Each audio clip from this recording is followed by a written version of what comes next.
Bom dia, bom dia. Tudo bem aí, pessoal? Estamos chegando.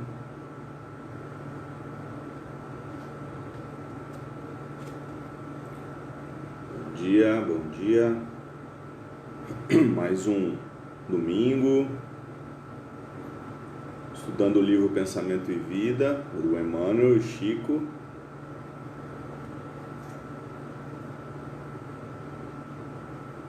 Tudo bem por aí? Bom dia.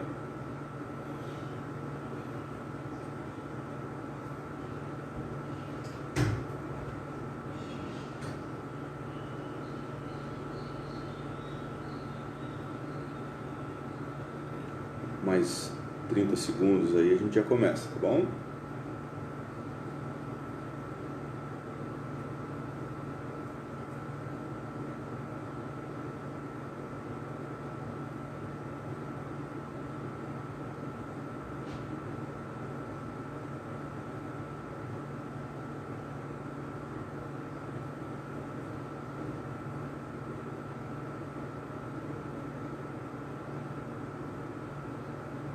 Olá.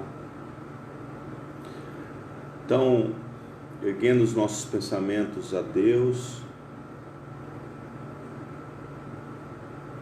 projetando a nossa vibração para o mais alto que pudermos,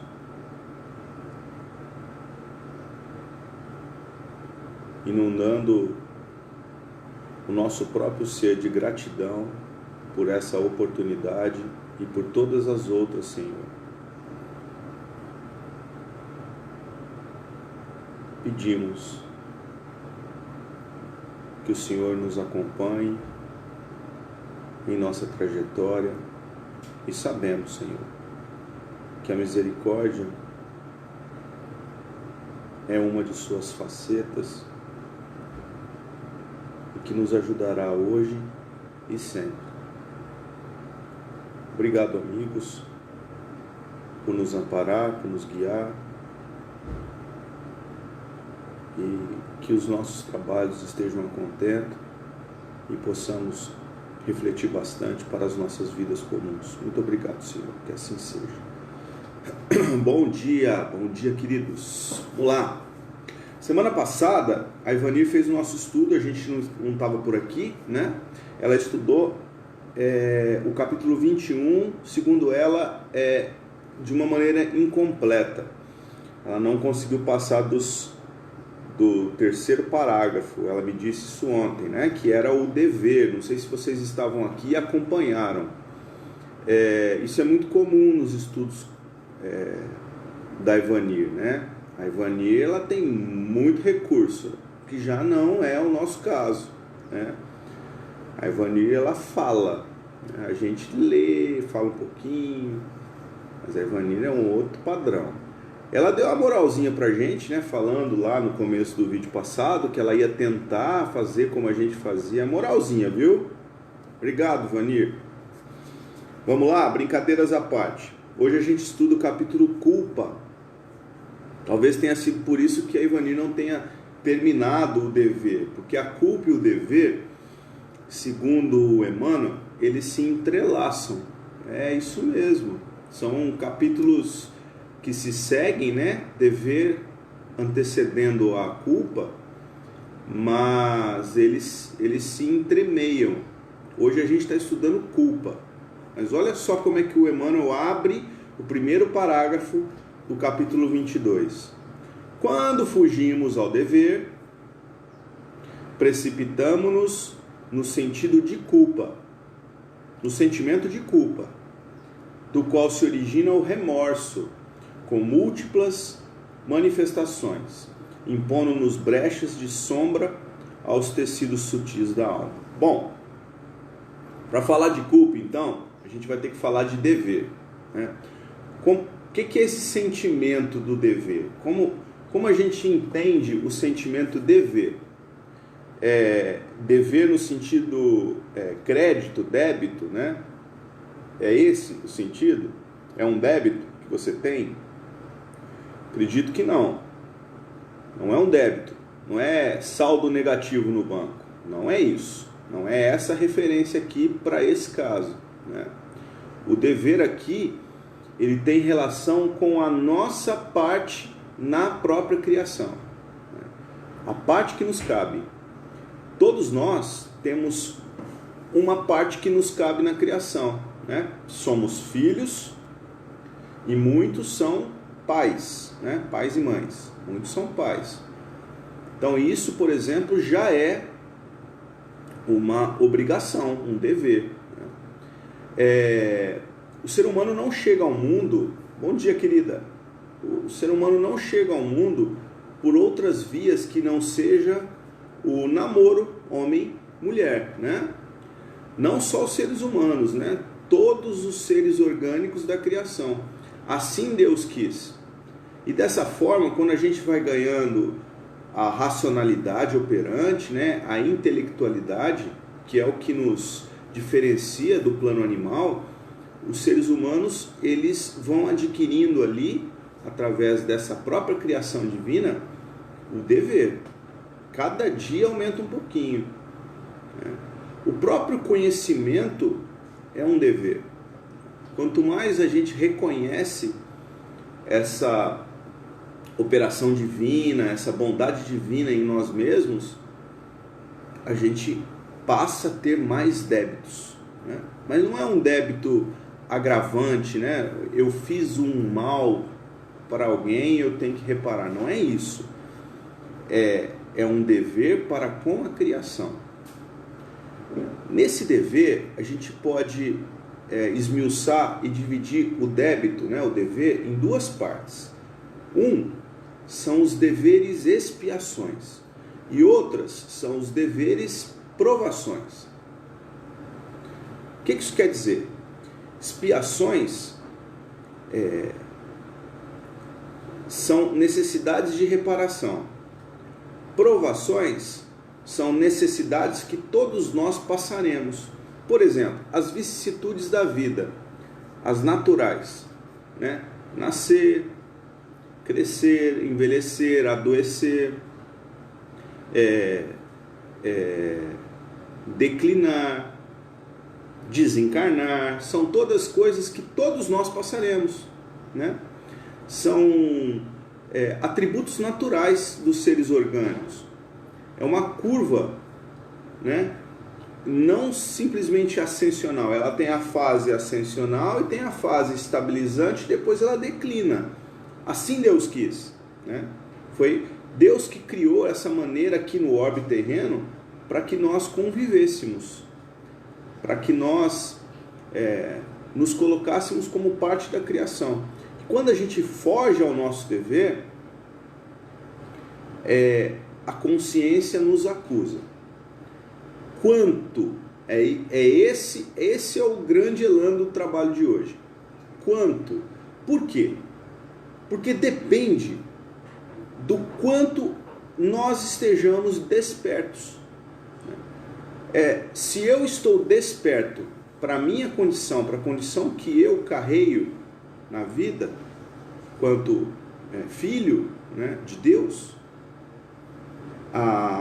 os meus deveres crescem na mesma proporção que o meu pensamento de tentar cumprir esses deveres.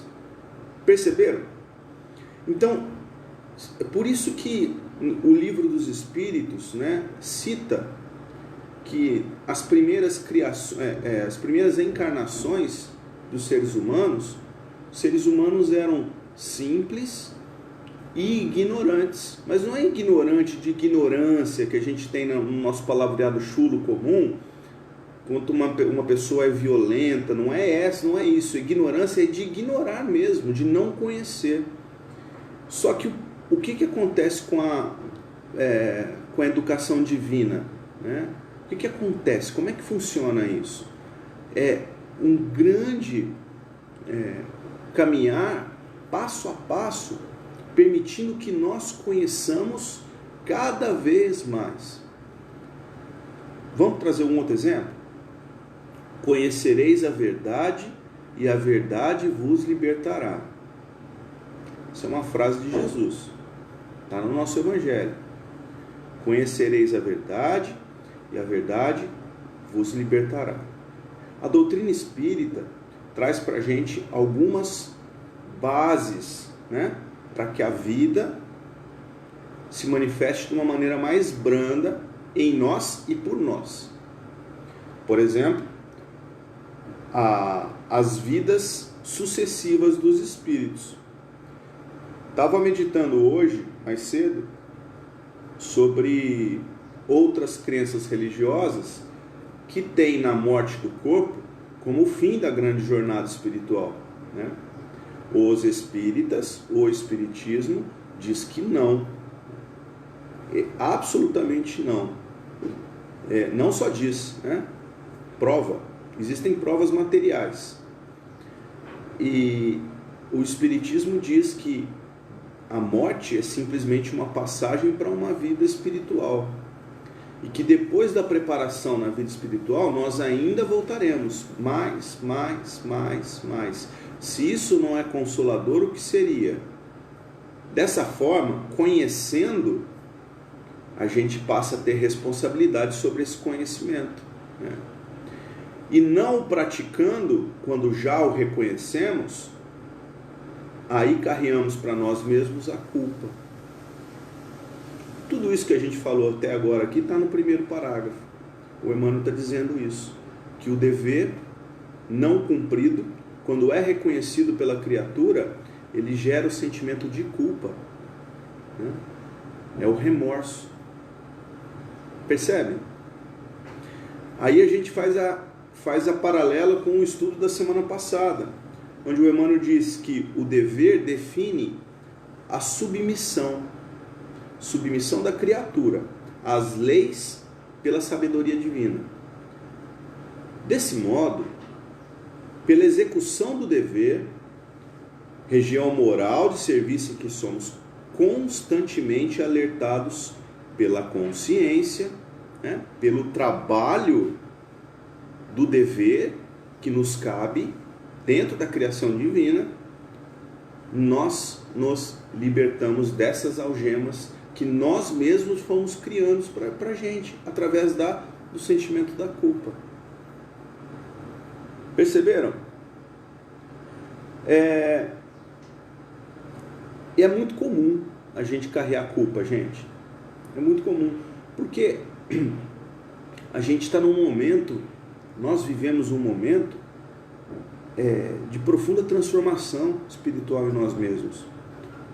Não é o orbe que está se transformando, somos nós. Nós estamos nos transformando. Quando a gente convive com pessoas que têm pensamentos tão diferentes dos nossos, em relações às coisas do dia a dia, economia, política, vida, né? Ali, quando a gente tem o julgamento, né? O ódio, né? A amargura, o desrespeito, um pouquinho só de despertar já faz com que nós sintamos culpa de ter promovido algo para alguém, não é? Então, não é muito difícil da gente sentir culpa. Aliás, é bastante fácil. E aí o Emmanuel traz uma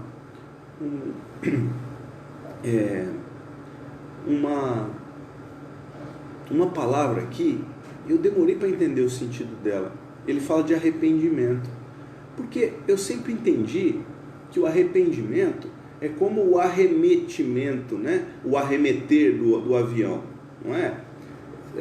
O avião vem fazendo a descida, pista de pouso.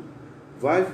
Quando ele vê que não vai dar, ele toca a roda no solo, arremete, sobe de novo para fazer uma nova tentativa, né?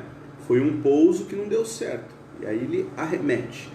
Para mim, a ideia do arrependimento é exatamente do arremetimento.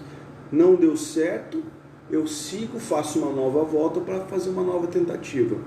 Essa era a minha ideia de arrependimento. Aí o Emmanuel traz uma frase assim: e o arrependimento incessantemente fortalecido pelos reflexos de nossa lembrança amarga, transforma-se num abscesso mental, envenenando-nos pouco a pouco e expelindo em torno a corrente miasmática de nossa vida íntima. Olha só, o arrependimento, esse aqui que o Emmanuel está falando, ele transforma-se num abscesso mental. Mas eu sempre imaginei que o arrependimento era o primeiro passo para que a gente se libertasse da culpa. Era isso que eu pensava. E aí eu falei, olha, mas o Emmanuel não está dizendo isso aqui. E eu li mais uma vez, aí eu fui buscar a ideia do arrependimento lá no livro, na Bíblia, né? Novo Testamento, Antigo Testamento também. E a palavra arrependimento, ela é traduzida por duas, ela é traduzida por português, né? Pro latino, para a língua latina, através de duas palavras que se seguem lá no Antigo Testamento e Novo Testamento. João Batista, por exemplo, quando diz arrependei-vos enquanto é tempo, ele está usando uma palavra hebraica chamada, uma palavra hebraica Naham. A palavra Naham. Naham, ele foi traduzido para arrepender-se, né? Então, quando João Batista estava fazendo o batismo das pessoas lá no Rio Jordão, né? Vocês lembram? É muito metafórico, né? Vem João Batista, o grande profeta segundo Jesus, né? o maior dentre os homens, né? Feito de carne, e ele vai lá e mergulha a pessoa no rio, mas antes ele pergunta, arrependei-vos? Arrependei-vos enquanto é tempo? Né? E aí mergulha e a pessoa sai ali batizada. Por isso que vem João Batista, batizado, né? Isso tem um significado muito legal. Já a gente chega nele. Mas essa palavra para arrepender vem Naham. E ela está relacionada com a mudança de disposição. Disposição do quê? Do coração, da mente, dos propósitos. É uma mudança de conduta pessoal. Então, quando João Batista mergulha a pessoa lá e traz ela para a vida, né, batizada, é como se ela tivesse na linguagem metafórica bíblica, ela estava em pecado e a partir daquele mergulho tirou-se todos os pecados, não é? O pecado original não é esse? Nossa, misturei muita coisa, né? Vamos explicar então. Vamos lá. O batismo, o significado do batismo é o mergulho na água. A água é o grande elemento material para o povo hebreu, né? Tudo advinha da água. Era uma crença comum entre os hebreus que da água surgia a terra. Isso está no nosso Evangelho segundo o Espiritismo. A terra surgia da água. E a água de cima e a água de baixo, ela era o grande elemento formador de tudo. De tudo. Então, quando João Batista mergulha a pessoa e diz arrependei-vos, ele está fazendo uma metáfora para a nossa encarnação, né? Para um momento em que a gente está vivendo, para a gente estar voltando, nos direcionando para o caminho da redenção. Porque viver é uma constante de conhecer o próprio dever, né? E conviver com esse dever. E quando a gente se arrepende, aqui, né, nessa explicação da palavra Naham, é uma disposição de mudança. Olha, eu não quero mais ser dessa forma. Eu não quero mais praticar a maledicência. Eu não quero mais fazer fofoca das pessoas. Não quero. Eu estou arrependido disso. Isso não me faz bem e não faz bem às outras pessoas. Dessa forma, eu me batizei para uma vida nova. eu mergulhei na reencarnação, eu me reencontrei com os pontos importantes, os quais eu planejei lá na reencarnação, lá no início, com os meus colegas espirituais, para vir, para ser um bom filho, para ser um bom pai, um bom cidadão, uma pessoa respeitosa, e por aí vai. A segunda palavra para arrepender é techuvá, também é hebraico, que também faz referência ao sentido de retorno, né? Mas é um retorno mais profundo dos pecados cometidos. Então nós temos aqui duas medidas para arrepender. Temos aqui a palavra Naham e a palavra techuvá. O Emmanuel, em verdade, quando ele fala aqui do arrependimento, ele está usando essas duas palavras, só que a frase entre vírgulas que ele coloca depois do arrependimento é que dá o sentido para o que ele está querendo dizer. O arrependimento não é de todo mal, pelo contrário, é caminho para você se desvencilhar da culpa. O que ele coloca aqui? Ele coloca que o arrependimento incessantemente fortalecido pelos reflexos de nossa lembrança amarga. Então, o arrepender, meus amigos, é mais que uma mudança de sentido, é não olhar mais para trás. Porque se a gente se arrepende, mas continua pensando naquilo que foi feito, a gente continua derramando sobre nós, né, essa corrente miasmática, essa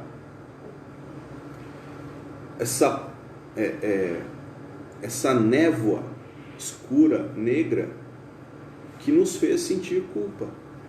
Então tudo que eu faço, tudo bem, está feito. Eu posso me arrepender profundamente, mas eu devo parar de pensar naquilo, né? Eu devo parar de me amargurar com aquilo. Por isso o perdão pleno. Por isso que Jesus diz: perdoe quantas vezes forem necessárias. Ele não diz a Pedro? Pedro pergunta a ele: quantas vezes eu deverei perdoar meu irmão? E Jesus diz para ele: Pedro pergunta: 7 vezes, Senhor? 7 quer dizer muito, né? Jesus: não, 7 é pouco.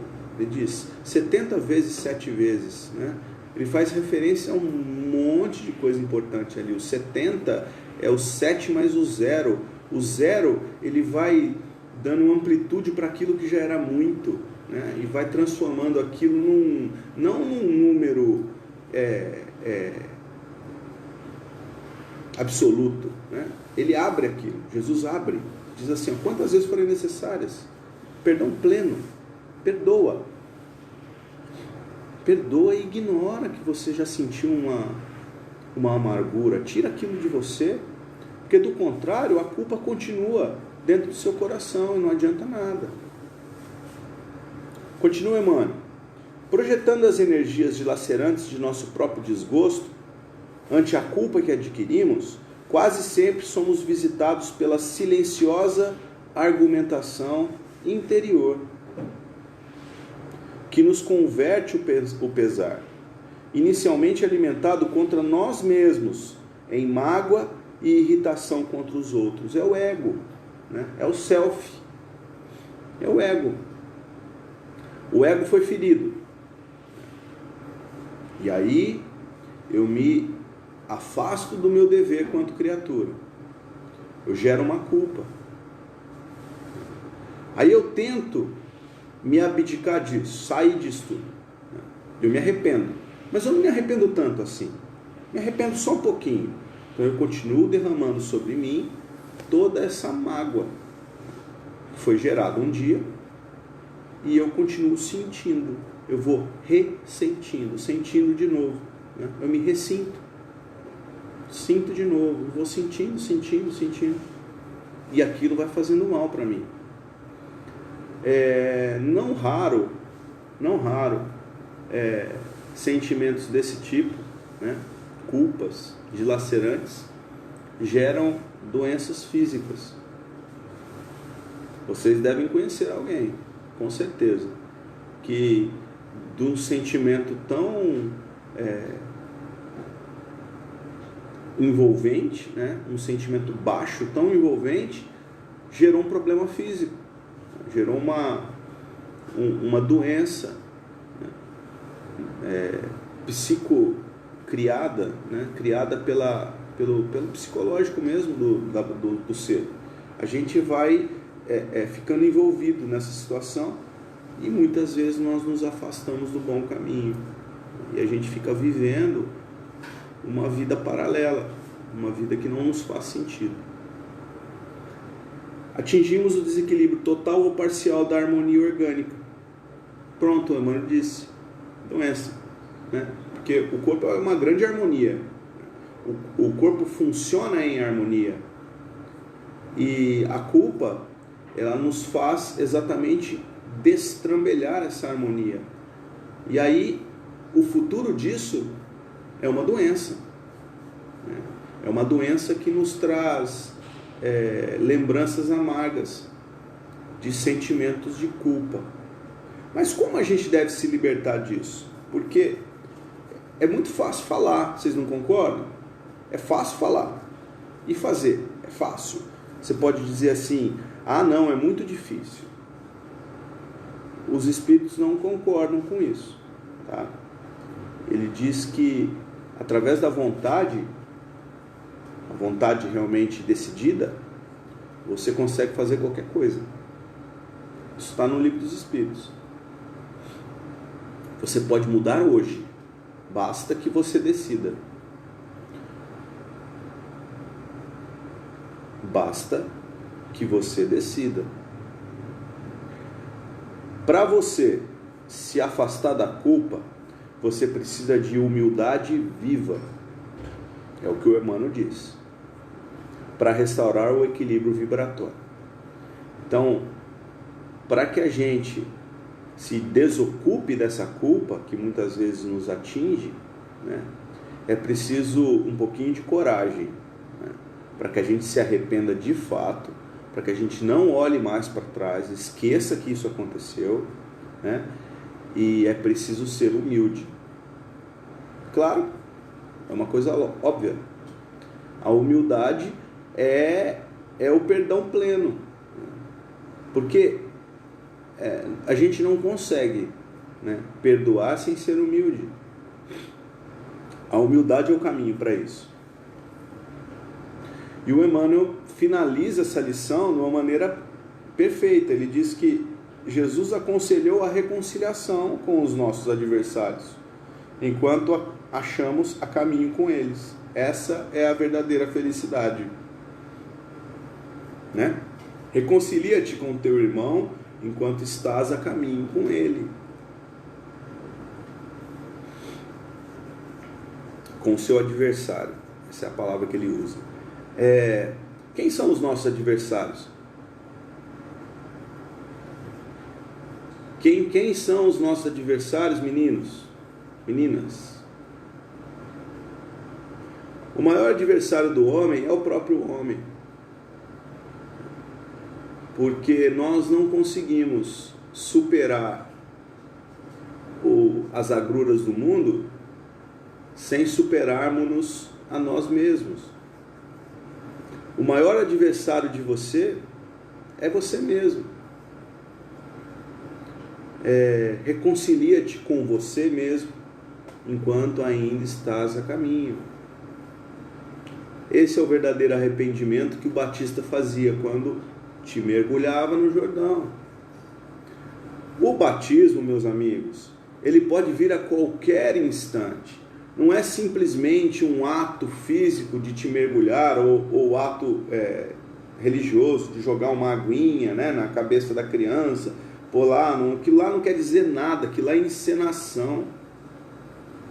Aquilo não tem nada de espiritual naquilo. É simplesmente uma ensinação. Põe uma roupinha bonita, vai lá no altar. Aí o padre dá uma bronca nos pais. Fala assim, vocês criarão os filhos, né, no seio da igreja.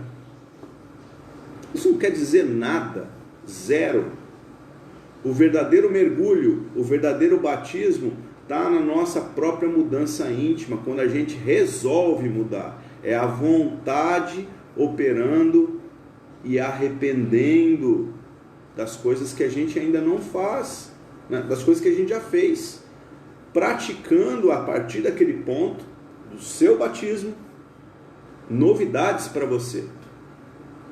Por isso que a gente diz que o próprio inimigo do homem é o próprio homem. O nosso adversário não está fora, ele está dentro. Somos nós vencendo a nós mesmos. O que é corroborado com a lição 120 do livro Pão Nosso, conciliação. Emmanuel está exatamente comentando esse versículo que ele mesmo, Emmanuel, comentou no Pensamento e Vida, falando da reconciliação com o adversário, e ele pega Mateus 5,25, que é capítulo 5, versículo 25 do livro de Mateus, onde Jesus fala mais a respeito da conciliação. E ele diz: concilia-te faze a tua parte. Trabalha, pois, quanto seja possível no capítulo da harmonização. Olha só, tudo a ver com o nosso trabalho de hoje. Mas se o adversário te desdenha os bons desejos, concilia-te com a própria consciência e espera confiante.